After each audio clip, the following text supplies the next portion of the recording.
Un tad šodien mēs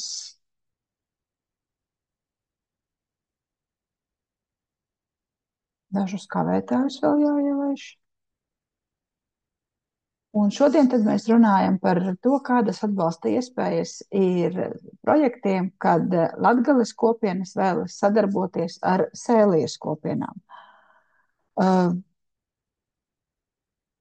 Tātad šai sadarbībai būtu jānotiek partnerības kaimiņu darbības teritorijā, jo finansējums, kas tika piešķirts, lai varētu šo sadarbību īstenot, ir iezīmēts partnerības stratēģijā, un stratēģija mums paredz veidot drošu, sakārtotu un dzīvošanai labvēlīgu lauku vidi.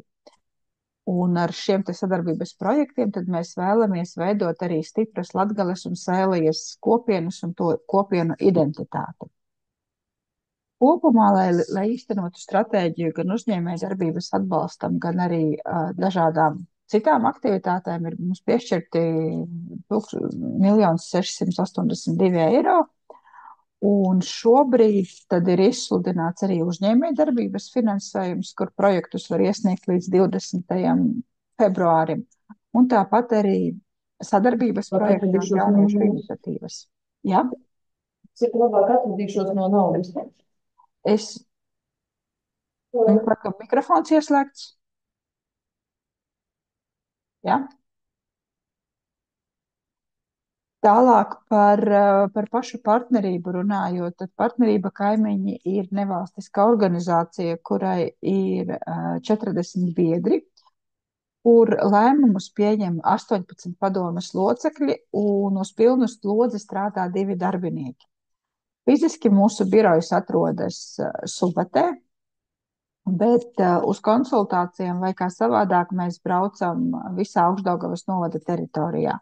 Tā piemēram, rītvakarā tiksimies ar Vaboles aktīvajiem iedzīvotājiem.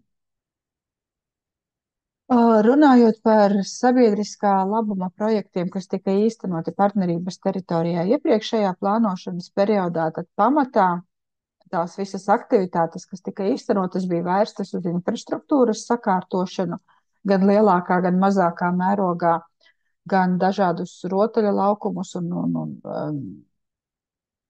ārā trenažierus, gan arī tik lielus un grandiozus projektus kā vecās skolas un muižas labiekārtošana varēja īstenot iepriekš. Tāpat arī mazāki, bet ne mazāk nozīmīgi projekti ir saistībā ar zirglietām un apmācībām zirgkopībā, un arī orientēšanās mums tika atbalstīta, lai varētu veidot orientēšanās sacensības Augšdaugavas novadā.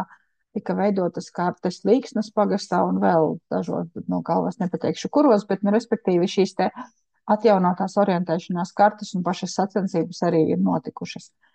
Bet, kā jūs redzat no šiem te iepriekšējiem projektiem, tad pamatā tie vairāk bija tādi infrastruktūras sakārtošanas projekti.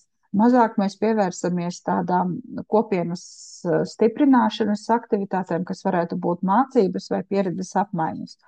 Un tāpēc, izstrādājot jauno stratēģiju, pie mērķa, kas attiecas uz vietējo kopienu darbības atbalstu, 100 000 eiro tiek iedalīta tieši tam, lai veicinātu sadarbību starp Latgales un Sēlijas kopienam, kur šobrīd arī ir izsludināts projektu konkurss. Bez tam arī pie sabiedriskā labuma projektiem ir iespēja sakārtot kopienas publisko teritoriju un publisko telpu, un arī vēsturiskos un dabas un kultūras mantojumu saglabāt un attīstīt, kam arī atbilstoši ir piešķirts stratēģijas finansējums. Bet, ja mēs šobrīd runājam par sabiedriskā labuma projektiem, tad sabiedriskā labuma projekti ir tie, kuriem nav komerciāla rakstura, kuru mērķis nav nopelnīt, bet sniegt kādu labumu sabiedrībai. Tāpat arī sabiedriskā labuma projekti ir publiski pieejami, un ja gadījumā tiek arī tiek ņemta kāda samaksa par uh, šo te sabiedriskā labuma rezultātu izmantošanu, tad šie tie ieņēmumi netiek kvalificēti kā peļņa, bet gan tiek ieguldīti tālāk organizācijas attīstībā vai arī inventāra uzturēšanā. Lūk, bet runājot par projektiem, kas šobrīd ir izsludināti nepārtrauktajā kārtā un kur pieteikumus var iesniegt līdz 6. jūnijam, tad par sadarbību starp Latgales un Sēlijas kopienām, tad būtiski nosacījumi ir tādi, ka projektus drīkst īstenot tikai un vienīgi Augšdaugavas novada teritorijā. Projektu īstenošanas ilgums ir 1 gads, vairāk par gadu nē, un atbalsta pretendents šajā gadījumā var būt tikai biedrība vai nodibinājums. Te, diemžēl, nederēs ne reliģiskās organizācijas, nedz arī pašvaldība, kā tas ir citos gadījumos, bet tikai biedrības un nodibinājumi var iesniegt projekta pieteikumus. Runājot tālāk par pašu finansējumu, tad pamatā, kā jebkuram projektam, kā tas ir noteikts ministru kabineta noteikumos, pamata atbalsta intensitāte no tā finansējuma, ko jūs pieprasat, ir 70%. Bet jūs varat dabūt 100% atbalsta intensitāti, ja jūs nodrošināsiet sadarbību starp kopienām. Un šo sadarbību starp kopienām jūs apliecinat ar apliecinājumu. Pierādat ar apliecinājumu, ka tā sadarbība ir, vai apliecinājumu no tās puses, ar kuru jūs grasāties sadarboties. Maksimālā summa, ko ir iespējams iegūt viena projekta īstenošanai, ir 20,000 eiro, bet minimālā summa nav noteikta, līdz ar to jūs varat prasīt tik daudz finansējuma, cik jums ir nepieciešams, un šo finansējumu jūs varat tērēt mācību izmaksām, kurās piedalās vismaz 10 dalībnieki. Respektīvi, tam nav obligāti jābūt ir mācībām klasiskajā izpratnē, tās var būt arī meistarklases, arī pieredzes apmaiņas ar mācību elementiem. Da jebkāda darbība, kur piedalās vismaz 10 dalībnieki un kuras ietvaros jūs iegūstat kaut kādas jaunas zināšanas, prasmes vai iemaņas. Bez tam jūs šo finansējumu varat tērēt arī mazvērtīgajam inventāram, kas, piemēram, varētu būt karstās līmes pistole darbībai vai šķēres vai kādas citas lietas, kas grāmatvedībā tiek klasificētas kā mazvērtīgais inventārs.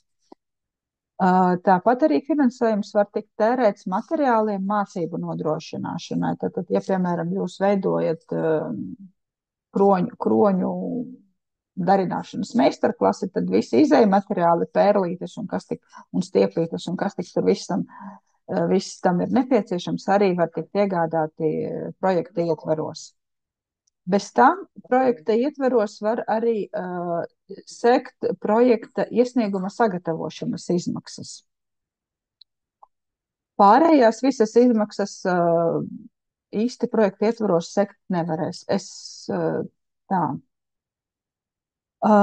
Tālāk par mācību pamatojošajiem dokumentiem, lai pierādītu, ka tiešām mācības ir notikušas, tad pie atskaites jau arī projekta īstenošanas gaitā un procesā būtu jāpadomā par to, kad jums būs nepieciešams dalībnieku saraksts. Tāpat skaidrs, ka ir jāveic fotofiksācija, ir jābūt kādai mācību programmai vai darba kārtībai, pēc kuras jūs tālāk īstenot šo projektu. Un tāpat arī pieņemšanas nodošanas akti par konkrēto darbu izpildi, ja jūs piesaistat kādus pakalpojumu sniedzējus, kā piemēram lektorus vai kā savādāk. Un, protams, arī pievērsiet uzmanību projekta publicitātei par to, kad par projekta sākumu, īstenošanas gaitu un tā tālāk. Par pielikuma dokumentiem runājot, tad pielikumā ir pašnovērtējums. Pašnovērtējumu jūs varat atrast partnerības kaimiņa mājaslapā. Skaidrs, ka jūsu organizācija un jūs esat profesionāļi un visgudrākie, bet tāpatās cenšamies pašnovērtējumā skatīties uz sevi objektīvi. Ļoti būtiski, kas bieži vien tiek pieļauts kā kļūda, ir tas, ka tiek piemirsts aizpildīt komentāru sadaļu pie pašnovērtējuma. Un, lai arī ir tā, ka mums ir šobrīd izsludināta nepārtrauktā kārta, tad tomēr neatliekam pieteikumu aizpildīšanu uz pēdējo brīdi, jo konkurss var beigties arī tajā brīdī, kad tiek pieteikts finansējums vairāk nekā uz 80%, kas šobrīd ir izsludināts. Arī skatoties, piemēram, uz projekta īstenošanas termiņiem, tad, ja jūs iesniedzat projektu 6. februārī, līdz 6. februārim mēs viņu vērtējam līdz 6. martam, tad aprīlis, maijs ir tas brīdis, kad projekts tiek vērtēts lauku atbalsta dienestā, un projekta īstenošanu jūs varat sākt neagrāk kā jūnija mēnesī.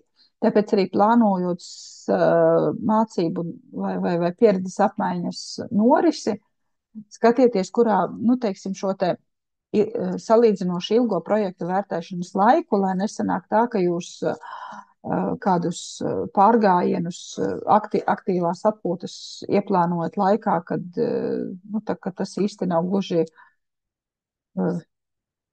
tas, ka iespējams, bet nav pārāk forši staigāt pārgājienā slapdraņķī, piemēram. Tāpat pie pielikuma dokumentiem noteikti ir jāpieliek arī cenu salīdzināšana.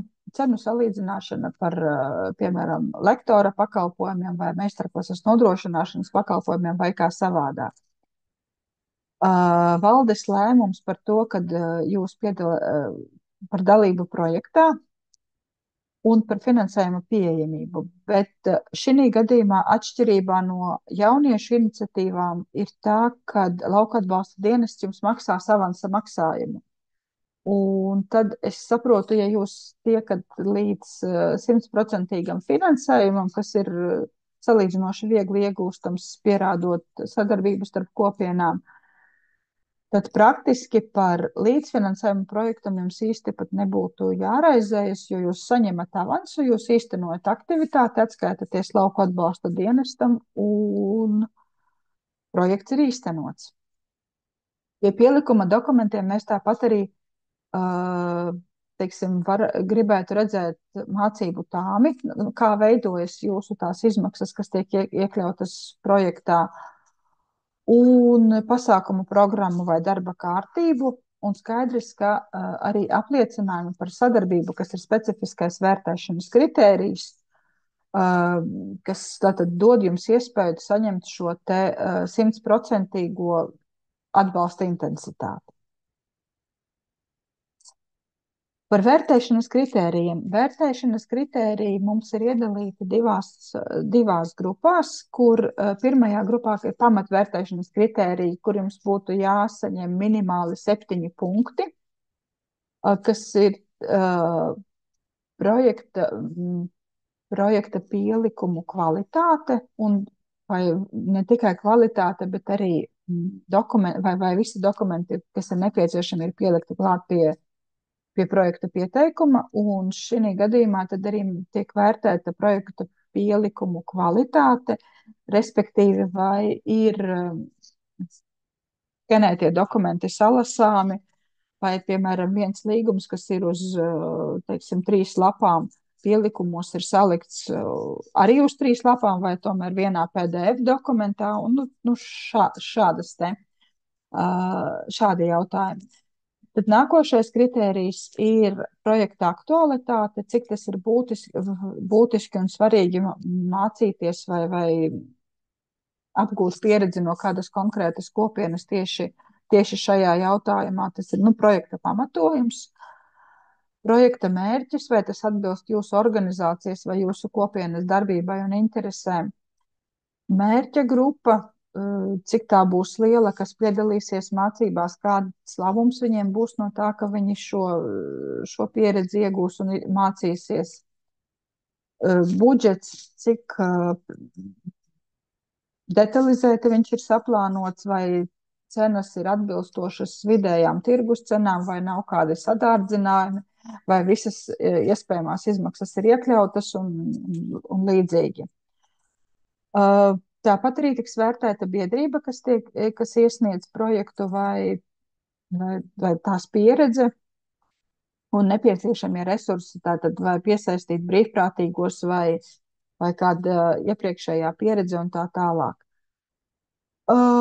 Riski. Ar šo vērtēšanas kritēriju mums bieži vien iet vissarežģītāk, jo bieži vien projekta rakstīšanas gaitā pie šis te risku kritērijs tiek palaists garām, vai arī tam netiek pievērsta pietiekami liela uzmanība, lai gan par šo vērtēšanas kritēriju arī tad ir iespējams dabūt atbalsta punktus.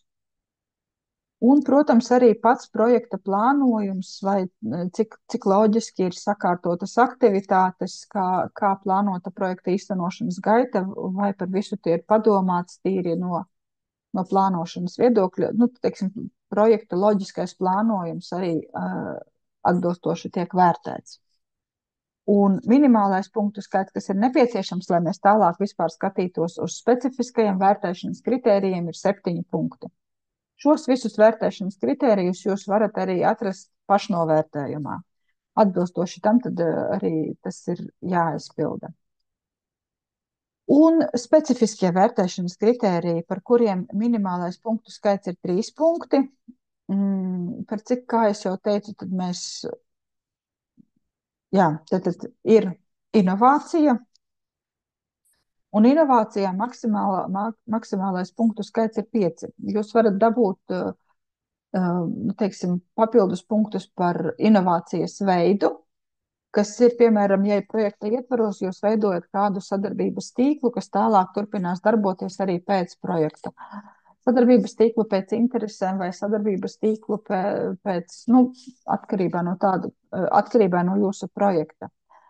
Vai arī, ja tā ir sociālā inovācija, kas veicinās labklājību, kultūrvidi, mūža izglītību, vai arī veicinās kopienu attīstību.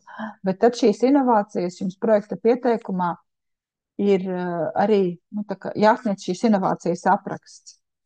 Un otrs inovācijas veids ir mērogs, kas ir arī, teiksim, nav mazsvarīgs.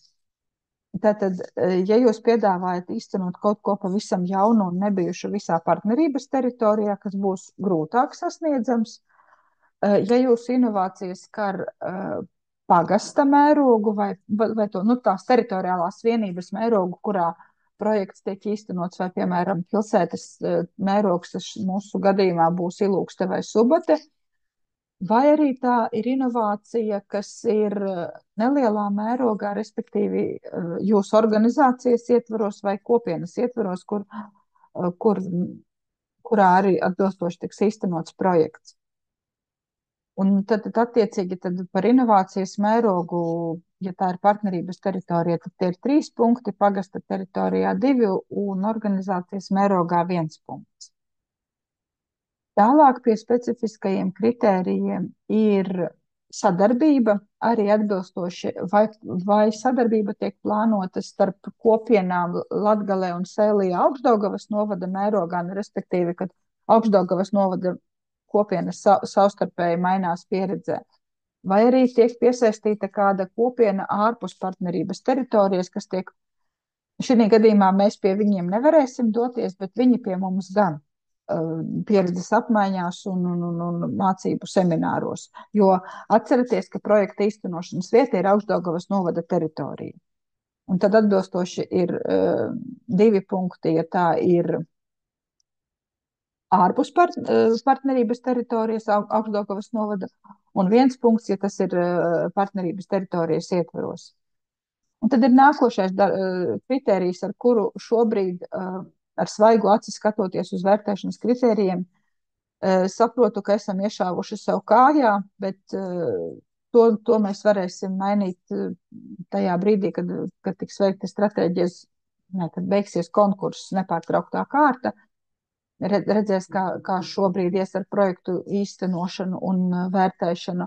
Bet šeit bija doma atbalstīt tās organizācijas, kas Augšdaugavas novada teritorijā darbojas jau ilgstoši, līdz ar to tās, kas ir vecākas organizācijas, pieredzes bagātākas, tām ir vairāk punktu, un tās, kas ir mazāk pieredzes bagātas, mazāk punktu.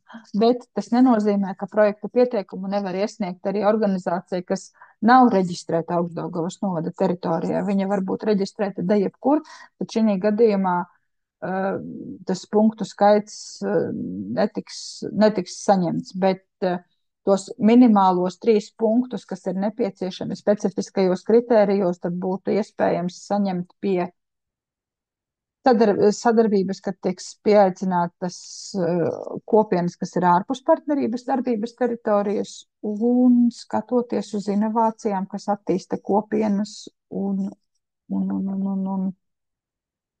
pagasta mēroga inovācijas vai kopienas mēroga inovācijas.